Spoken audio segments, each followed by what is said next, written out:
In this video, we are going to talk about what it actually takes to lead a Bible study. I am Laura Crocus. I'm on staff with Masterplan Ministries, and I'm the founder of missionalwomen.com. Here at my YouTube channel, I want to help women live on mission for the glory of God. In 2000, I went on a mission trip to Nepal, and the people are really amazing there. They're super hospitable. They want to drop everything to have tea with you. But something they didn't value is counting the cost of before they actually did something. You'll just be driving along or walking along, and you'll see all over the place buildings that are half built because they began to build it and they ran out of money and they weren't able to finish it. And that reminds me of a scripture. It is in Luke 14:28-31, and it says, "Suppose one of you wants to build a tower. Will he not first sit down and estimate the cost to see if he has enough money to complete it? For if he lays the foundation, he's not able to finish it. Everyone who sees it will ridicule him, saying, 'This fellow began to build and is not able to finish.'" And then it goes on talking about the same thing with the king. So we really, before leading a Bible study, you really want to count the cost. And so we're going to talk about what is that cost. And that there's three things. It's going to cost you time, it's going to cost you energy, and it's going to cost you risk. So when you think about time, people grow in the context of community with grace and truth over a span of time. People don't grow overnight. So it's going to take a while to see God work in the lives of people. I remember this one girl in one of my Bible studies, and I would meet with her on a regular basis. And it just felt like there was not growth. There was a little bit of strange awkwardness in our relationship, and there just wasn't a whole lot of growth. And then eventually, over time, we just kept meeting with her, kept praying with her, and eventually God put in my heart to share something with her that I was struggling with. And I thought, oh my goodness, I don't know. And so I, was like, okay, God, I'm going to trust you in this. I'm going to push past the embarrassment.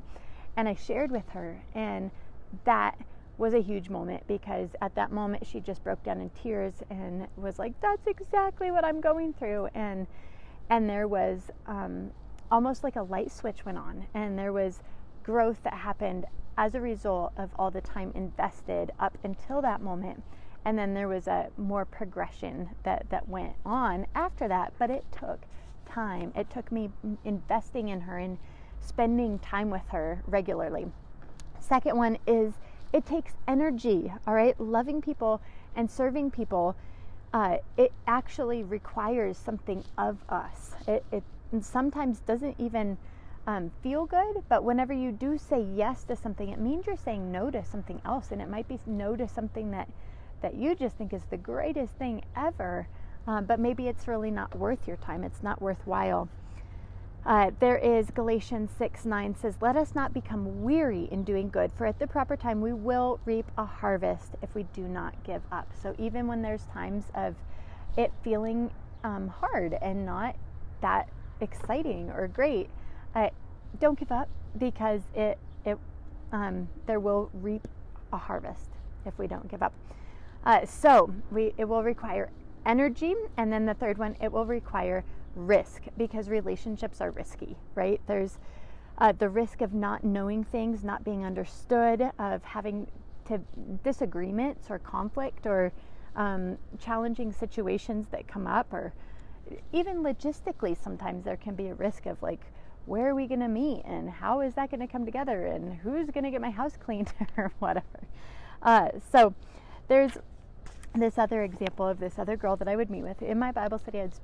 We'd get together and have some coffee and just talk through the discipleship material, Thrive. I'll put it in the comments below. You can check it out at the Missional Women store.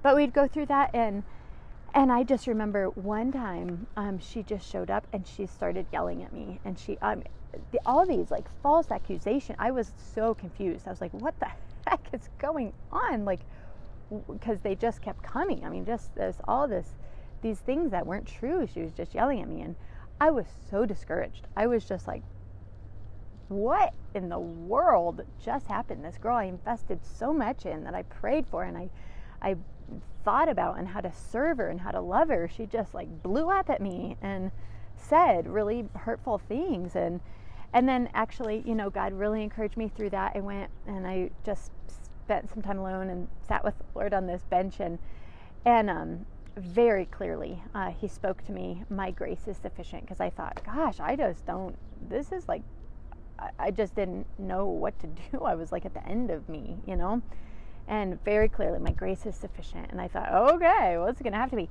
And then I went into this other situation, and she came up to me and she said, I am so sorry. I'm just so sorry. And we were able to communicate and walk it through. So God used it, in a really neat way. But relationships are risky, but God comes through. And whenever there is risk involved, there is great reward. So it's not our faith investing in people, even if there's no guarantee that they're going to love you back or be so appreciative that you invested in them. There is great reward. If that is not here on earth, that's okay, but it will be in heaven. And there's also the reward of you will grow yourself. You'll get to see God do amazing things, and you'll get to see him show up for you. You'll get to do life together and walk through things together, the joys and the suffering, and all of it. We get to know God more. We get to fellowship with him and know the heart of God more through the areas of trusting him and through leading a Bible study. So I hope this is encouraging. Counting the cost, what's it going to take for me to lead a Bible study? And those are the 3 things. Go ahead and subscribe below and hit that bell so you can be notified of the upcoming videos that are going to be in this How to Lead a Bible Study series. All right, bye-bye.